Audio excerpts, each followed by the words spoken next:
Wow. Good afternoon, welcome to the attic. It's going to be quite a short video today. I'm going to ramble through some stuff. It is very warm here in France this week. The window is closed for recording this video and my fan is switched off as well. And yeah, it's pretty toasty in here, so let's be quick.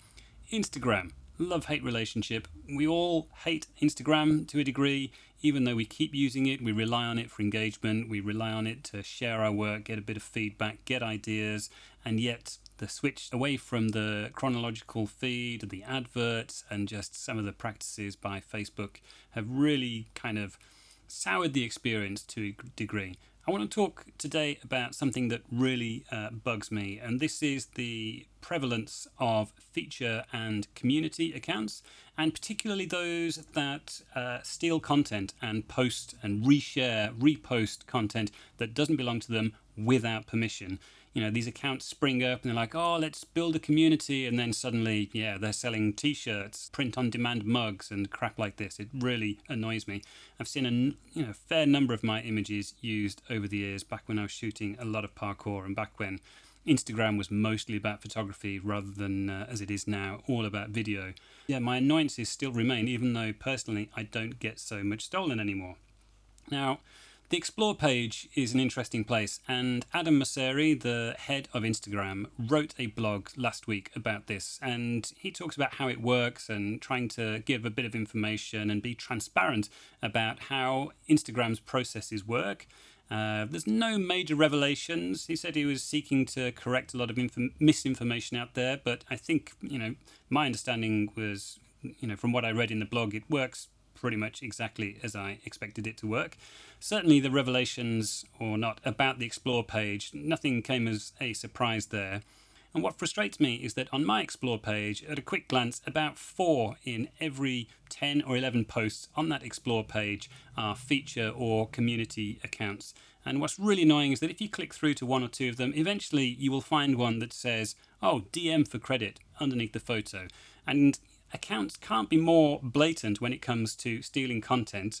It's easy to identify these accounts, and yet Instagram is actively promoting them. And these are just the ones that are making it obvious. There are loads of others out there that aren't as blatant, are taking content without permission, and it's just become so normalized on the platform that creators don't think to complain about it. Photographers see their work used and they think, oh, well, I'm happy for the exposure, so we'll let this infringement of my intellectual property, we'll let it slide. And then if you do want to take action, of course, there's a convoluted process. It's quite tricky to navigate. You have to be the copyright owner. You need to be able to prove it very quickly that it's yours and not somebody else's, and show that you've not given permission for it to be used. And of course, by then, it takes 2-3 days.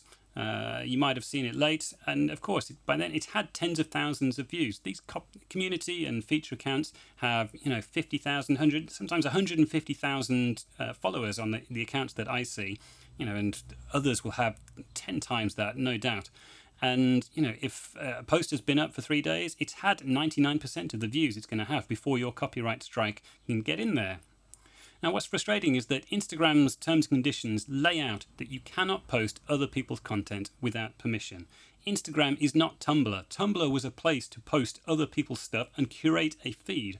And Instagram is not set up that way, and its terms and conditions are very explicit about what you can and cannot share. These accounts make up millions, probably hundreds of millions of views every single day. They constitute a vast chunk of all of Instagram's traffic. It's a large percentage of the media viewed on Instagram every single day. So, it's no real surprise that Instagram isn't really that keen on taking action against these accounts. And it's even more frustrating to see them actively promoting them and relying on them for a lot of the traffic. I mean, this is premium content. This is pre-curated premium content that Instagram wants to see being consumed so that there are more eyeballs on its adverts and more ad revenue as a result.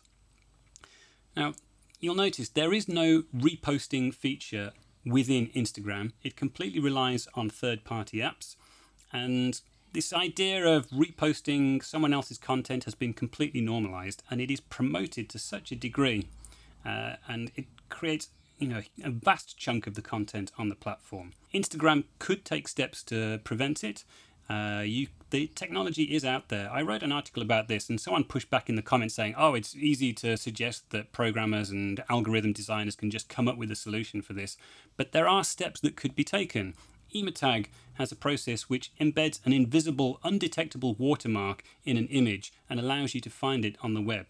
Instagram could so easily implement something like that so that the first time that you upload one of your images, Instagram knows that it belongs to you. Then when it gets reposted, it either prevents it or it notifies you or puts some sort of system in place to stop this from happening. So it is possible. Instagram could do something about it, yet they haven't, and I suspect they probably won't. Are you frustrated by this problem as well? Let me know your thoughts in the comments below. Like, subscribe, click thumbs up, things like that. And usual stuff. I hate finishing these videos, but if you like that, let me know and drop me a message. Speak to you next time.